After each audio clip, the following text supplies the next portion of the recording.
Hello everyone, it's Kira. The topic of my speech today is: should we be optimistic about the future? In my opinion, being positive and optimistic is an essential factor to improve your life. If you want to improve your life, you want your future to be better and more convenient and comfortable than now, you have to become positive and optimistic. Maybe many people think that people talk about imaginary futures all the time, and we are constantly being promised amazing things which never materialize.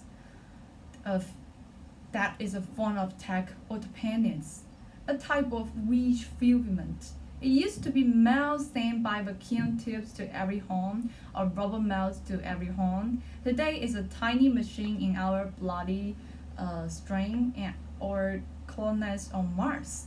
Psychologists suggest that our vision of the future are rooted in escapism. That is why over-enthusiastic predictions often emerge in times of economic downturns or political turmoil. They are a reflection of a preferred world, one in which we don't have to deal with drudgery of household tasks or the lies of our politicians. But let me ask you a question. Like, are you often hungry at a day in your area or in your country? Is a lack of food? I suppose no, right? In today's society, people can pick up cheap and delicious and nutritious food most of the time, and eating has changed from what it used to be. However, this was not the case a long time ago. Some people went hungry, especially in Asia at that time, maybe like few decades before, who saw starvation to death over time and in everywhere. People nowadays, today's food can be obtained in the United States for such a long time, and it is all popular economic research in the United States. Like the food trades, the plant science, and a lot of like technology about the food. If people are not be optimistic and positive, they won't be our current dietary condition, right? Isn't our current dietitian that our ancestors once fantasized it? It's not a utopia, it has been realized, has it? And the second, life expectancy. The life expectancies at birth for both sexes have steadily increased during the past 49 years, from 67.8 years for males and 75.3 years for females in 1971 to 82.2 years and 88.1 years respectively in 2019.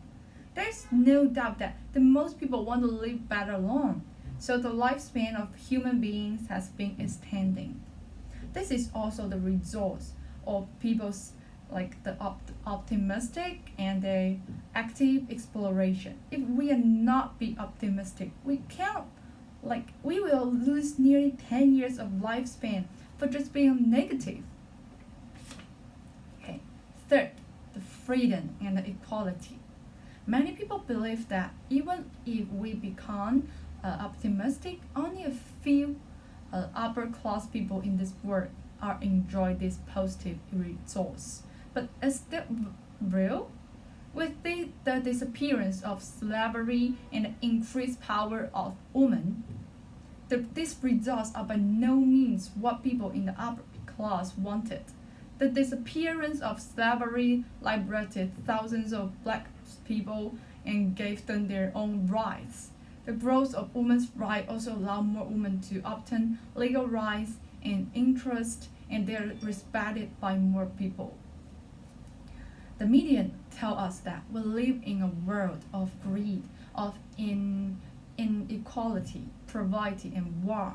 We hear how people are becoming increasingly disconnected. The capitalism has undermined the social contract. Our forests and oceans are being pillaged, and that we are changing the very conditions that allow human civilization to flourish in the first place. Faced with these enormous challenges, a focus on an imaginary future is a cop out because it means we are engaged with this issue at hand Right-wing politicians always emphasize threats such as crime, terrorism, and immigration in order to get you to express your concern for other people and vote selfishly. If you terrify the public, they will protect themselves at the expense of others and of the living world. They tell us the bankers are the devil, the capitalizer is predatory, that our forests and ocean are being polluted, and that we are on a collision course with a climate change the bomb. But the fact, you should not just watch this bad report and guidance. So let's tell a story about a new dream, not a nightmare. Let's talk about the renewable energy technologies that reduce our reliance on fossil fuels. Let's talk about how the spread of mobile technologies offer the best promise of getting health care to those that need it most. Let's emphasize that interest is the most powerful tool we have for promoting political opinions and transparency. So in short, negativity can only bring you a worse life experience. A positive and optimistic attitude may not bring you a really best life, but a better life. But at least your future will be not longer than the present. Because you have good beliefs and mental light. Okay? This is the end of my speech. Thank you for listening. Bye.